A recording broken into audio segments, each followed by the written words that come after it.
Best known as the young, golden-haired woman living alongside humankind's closest relatives, this scientist-turned-activist has devoted her life to understanding and working to save chimpanzees from near extinction. Her unorthodox methods of observation revolutionized how scientists conduct animal research in the wild, debunked long-held assumptions about primate behavior, and showed the world how much we have in common with the animal kingdom. Let's learn more about the legendary British primatologist, ethologist, anthropologist, and UN Messenger of Peace, Jane Goodall.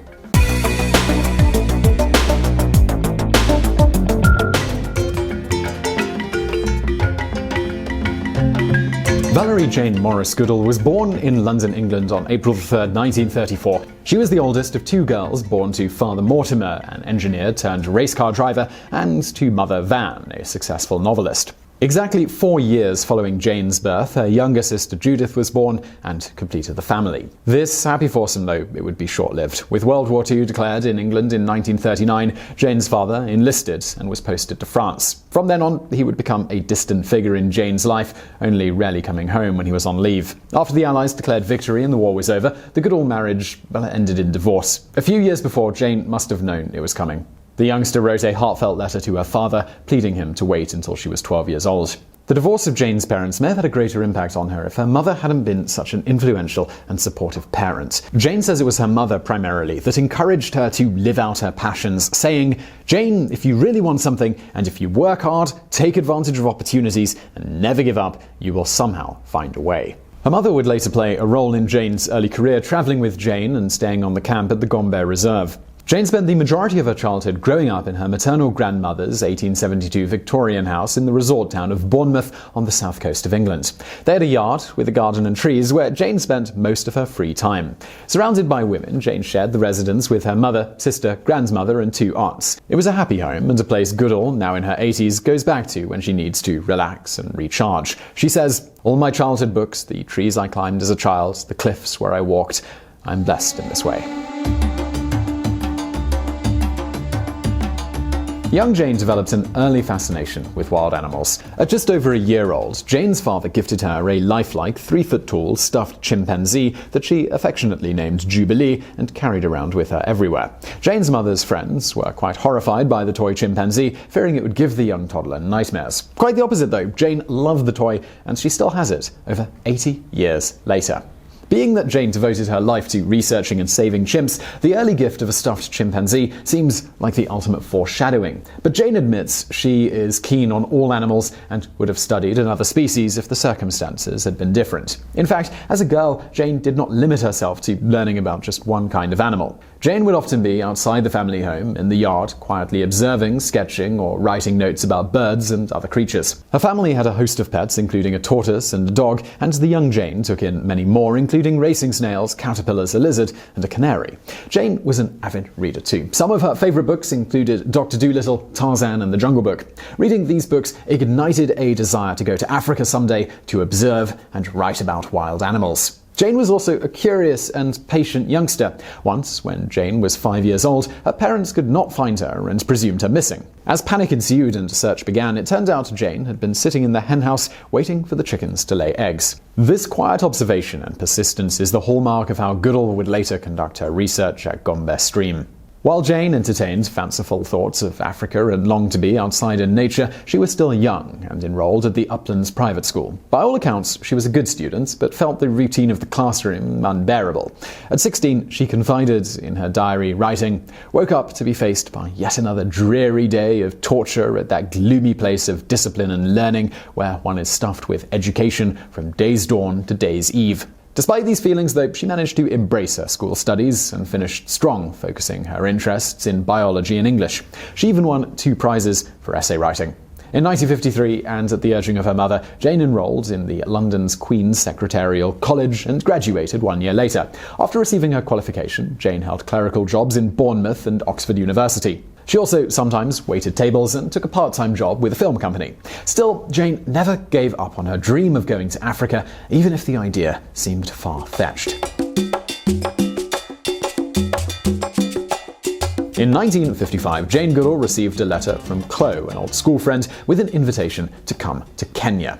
The day had finally come. It was the opportunity that she had been waiting for. She saved hard for the fare and in March of 1957 embarked on a 3-week journey by ship. Soon after arriving in Kenya, Jane took a job in the capital city of Nairobi and met the famed British paleontologist Lewis Leakey, who was then the curator of the Natural History Museum, the Corendon Museum. Jane, at this point, was just 23 years old. Leakey asserted Charles Darwin's theory of evolution and believed humans originated in Africa. He was motivated to find the missing link and was searching for just the right person to study primates in the wild rather than in captivity. Research of apes in their natural habitat had not been carried out before in this manner, and Leakey saw in Jane the perfect candidate to conduct the study. Not only did Jane exhibit the enthusiasm he was looking for, but she also had the temperament to sustain long periods of time in the African bush with a mind uncluttered and unbiased by theory. Up until this time, Goodall had no formal scientific training or academic credentials that qualified her to conduct such a study. Not to mention, women scientists were practically unheard of during the 1950s and 1960s. Nevertheless, Leakey took a chance on the young woman, first hiring her as a secretary and then sending her to the Gombe Stream Reserve in Tanzania in 1960. Jane would earn her PhD later in 1965 from Cambridge University. The degree would earn Jane respect in the field and allow her to receive funding for research. In 1960, at the age of 26, Jane Goodall embarked for the Gombe Stream Reserve, now part of the Gombe National Park in Tanzania. Gombe is bordered by the longest lake in the world, Lake Tanganyika, in the Kigoma region of the country. In 1960, when Jane began her research, the forests of Gombe were part of a continuous chain throughout Burundi, Rwanda, and Uganda, and stretched westward to the Great Congo Basin. Jane's destination was only accessible by boat, and the land was characterized by steep valleys and lush green rainforests. The African bush and waters were alive with many species of wildlife, birds, and fish. Today, it remains one of the best places on Earth to observe primates in their natural habitat. Goodall's mission was to learn everything she possibly could about the wild chimpanzees while in Gombe. Her mother accompanied her on the trip for the first few months, the local authorities believing a young British woman would never survive alone in the wilderness. Perhaps they were right, though the dangers of nature were less of a concern. At the time, civil war in the Congo had flooded Gombe with refugees. For several weeks, Jane, her mother, and one cook were forbidden to travel to the stream and waited out the conflict in a prison camp until it was safe again. Thinking back on her first day in Gombe, Jane recalled looking up from the shore to the forest, hearing the apes and the birds, and smelling the plants, and thinking it was very, very unreal. Jane's early attempts at getting close to chimpanzees failed. She could get no closer than 500 yards. She found another troop and established a pattern of consistent observation by appearing in the same spot each morning along the Kakombe stream near the chimps' feeding area. It was one male chimpanzee who allowed Jane within close range. She tempted him with the odd banana and named him David Greybeard for his white tufted chin. Once he allowed Jane to get close and watch him, other members of the troop started to feel comfortable and accept her presence. No other human, up until now, had ever gotten so close to chimpanzees in the wild. It would take 2 years for the chimps to show no fear of her, and she was allowed to observe them almost as if she was a chimp herself. Jane imitated them, ate their foods, and spent time in the trees. She would become closely acquainted with over half of the 100 or so chimps in the reserve. Much to the horror of some scientists, Jane gave all the chimps names like Flo, Fifi, Flint, and Mr. Gregor. At this time, one was careful not to give human characteristics to animals for fear of engaging in anthropomorphism. Researchers tended to use numbers instead. Goodall would later recall, these people were trying to make ethology a hard science, so they objected, quite unpleasantly, to my naming my subjects and for suggesting that they had personalities, minds, and feelings. Critics aside, Jane continued her practice. She believed that empathy was the key to detecting slight changes in mood or attitude, and those changes could provide insights into complex social processes. Within weeks at Gombe, Jane was making new discoveries and turning conventional thought on its head. Making tools and using tools was thought to be an exclusive trait of humans and not animals. Yet, Jane witnessed David Greybeard using a blade of grass to extract termites from a mound, and on another occasion, he stripped leaves from a twig to gain better access to his prey. This was the first recorded time in history that another species had used or modified tools. Leakey was so excited, he famously exclaimed, "We must now redefine man, redefine tool, or accept chimpanzees as human." He was surely exaggerating, but the discovery was a major blow to the notion of man the toolmaker.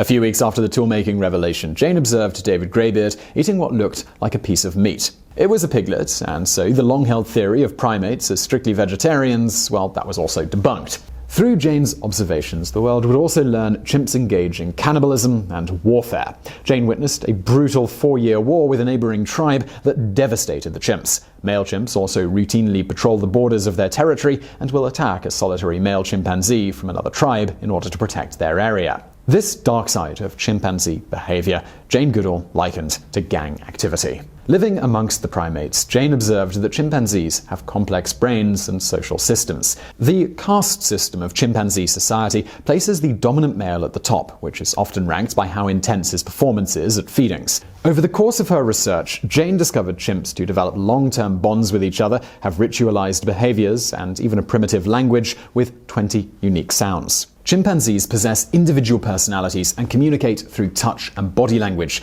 They kiss and embrace each other, give pats on the back, shake their fists, and engage in a whole variety of other non-verbal ways. Jane noted the males do not play an active role in the family. This is simply left up to the females. Jane observed the strong bond in the mother-child relationship and found that maternal instincts are taught, not inherent. Chimpanzees learn through observation, imitation, and practice. The chimpanzees with good mothers, who were above all else supportive, ended up being good mothers themselves. The ones who were poor ended up having female offspring that was also poor at mothering. Jane even theorized that chimps may have a sense of self and perhaps a spiritual connection. Her research concluded that mother-centric groupings, along with sex, food sharing, and grooming, are the essential components of chimpanzee society. Goodall's publication, The Chimpanzees of Gombe: Patterns of Behavior, is the definitive work on the behavior of chimpanzees. It would become the core body of work used to establish chimps, gorillas, and bonobos as hominids. The early discoveries of tool-making and meat-eating chimps, and the idea of a young woman living in the jungle, caught the interest of National Geographic, and in 1962 they sent the dashing Dutch photographer Baron Hugo van Lauwijk to film her work. The two fell in love while on assignment, and they wed in 1964. 3 years later, they had their son, Hugo Jr., who she called Grub. Life seemed idyllic for Jane, doing what she loved most, being with and writing about chimpanzees. Van Lauwijk's film, Miss Goodall and the Wild Chimpanzees, aired in 1965 and thrust Jane into the spotlight. In that same year, Jane received her PhD from Cambridge. Even though it was Leakey's idea and he pushed Jane to pursue her doctorate, she acknowledged it was important, saying that Cambridge taught me to think in a scientific way so I could stand up to people. It taught me to think logically. I loved it, and I loved analyzing the data. It was a very important part of my development. Jane and Hugo's marriage lasted a decade, and by 1974, the pair called it quits. Yet they remained on good terms. She had married Derek Bryson, member of Tanzanian Parliament and director of Tanzania's national parks, the following year. They had 5 good years together, until his death in 1980 from cancer. Jane was devastated by the loss, but she came to terms with it. I went to Gombe, and the forest is very healing. You get this endless cycle of living and dying, and things fell into perspective. In 1971, Jane Goodall published one of her most popular and well-known books, In the Shadow of Man. Her vivid descriptions brought the chimps to life and bridged the gap between science and entertainment. Jane published many more books after. She held a professorship at Stanford University and was appointed honorary visiting professor of zoology at the University of Dar es Salaam in Tanzania. In 1977, Dr. Goodall founded the Jane Goodall Institute, JGI, with a mission to protect the chimpanzees and further the research at Gombe. The soft-spoken Jane seemed an unlikely celebrity, but she would find her academic respectability and popularity an advantage when speaking on behalf of the chimps that she so loved. Over the course of her research at Gombe, it became increasingly clear the wildlife there, including the chimpanzees, were at significant risk. In fact, by the 1980s, chimpanzees were an endangered species. Their home and resources were being destroyed at an alarming rate. After attending a conference organized by the Chicago Academy of Sciences in 1986 to coincide with the publication of The Chimpanzees of Gombe, Goodall found herself at a turning point. At 52 years old, and after 25 years of field research, Jane went on the road to educate the public on the vanishing habitats, the bushmeat trade, animal trafficking, and the unethical treatment of animals used in modern medicine and for scientific research. In 1990, the revelation came that Jane must turn her attention to humans in order to save her chimps. While flying over Gombe, she saw the hill stripped bare by deforestation. The local villagers were responsible, having overfarmed their land. With little options left, they had taken the trees in the national park to sell as timber in order to survive. At that moment, Jane realized that unless you address poverty and work to improve the lives of villagers, you can never expect to conserve the land and save the wildlife. She explained, "Everything's interconnected. You learn that in the rainforest." Soon after, the JGI launched programs focused on education, family planning, water management, sustainable agriculture, and microcredit for women. Thanks to her work with the Jane Goodall Institute's Lake Tanganyika Catchment Reforestation and Education Project, the Gombe chimps now have 3 to 4 times more forest than they had 10 years ago. Her work on the ethical treatment of captive chimps led the medical community to steer away from their use in cross-species organ transplant, also known as xenotransplantation. Further, Goodall has made strides to phase out the use of chimpanzees in medical research. Goodall works tirelessly, an average of 300 days per year, to spread the mission of the JGI. The Institute has offices around the globe, with programs primarily in Africa to involve the local people in community-centered conservation. Another initiative, the Roots and Shoots program, is in operation in over 130 countries and works to foster environmentalism and peace among the world's children. Goodall's passionate fight to preserve the world's chimpanzee population has included service on the Save the Chimps board, the world's largest chimpanzee sanctuary located in Fort Pierce, Florida. Over a long career, Goodall became the world's expert on primates. Her fieldwork has led to the publication of numerous articles and 5 major books.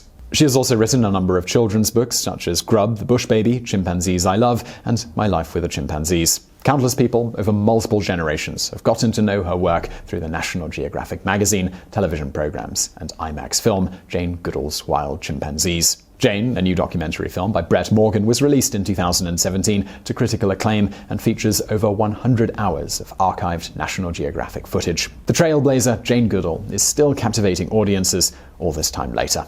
Goodall has received numerous honors and awards, including the Gold Medal of Conservation from the San Diego Zoological Society in 1974, the J. Paul Getty Wildlife Conservation Prize in 1984, the Schweitzer Medal of the Animal Welfare Institute in 1987, the National Geographic Society Centennial Award in 1988, the Kyoto Prize in Basic Sciences in 1990, the National Geographic Society Hubbard Medal for Distinction in Exploration, Discovery and Research in 1995, and in 2002 she was named Messenger of Peace by the United Nations. In 2003 she became a Dame of the British Empire, and in 2006 she was honoured with the 60th Anniversary Medal of the UNESCO and French Legion Honour.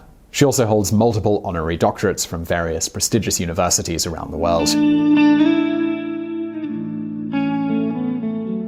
Jane's research continues at the Gombe Stream Research Center, established by Goodall in 1965. It is the longest-running study of chimpanzees the world has ever seen. The center hosts visiting researchers and continues to further our understanding of chimpanzee health, group dynamics, diet, and more. The information gathered here can also inform conservation efforts. These days, Jane visits the center at least twice a year, but all the chimps she knew have now passed on. Jane's legacy is more than her contributions to science or her activism. Her determination and body of work inspires us to believe in ourselves and remember our connection to nature and what we leave behind. She wants us to think about the Earth's future and our role in protecting it, saying, "I care passionately about nature. I care passionately about children. I have 3 grandchildren. I think about their children. If we can't do things differently, what is the world going to be like in 50 years? Above all else, Jane has taught us that it is up to us to make change. Every individual matters. Every individual has a role to play. Every individual makes a difference. Only if we understand will we care. Only if we care will we help. Only if we help shall we all be saved. The least I can do is speak out for those who cannot speak out for themselves." So I really hope you enjoyed that episode of Biographics. If you did, there's a couple of things you could do right now. One is hit that like button below. Also, if you want more stuff like this, we put out brand new videos every Monday and every Thursday. So hit that subscribe button below. And subscribe button doesn't do what it used to on YouTube. If you actually want to get a notification about these videos, please do hit that bell button next to the subscribe button, and that'll send you a notification every time, every Monday and Thursday when we put out a new video. Also, if you want to watch something else right now, stuff from the archive, over there on the right. And as always, thank you for watching.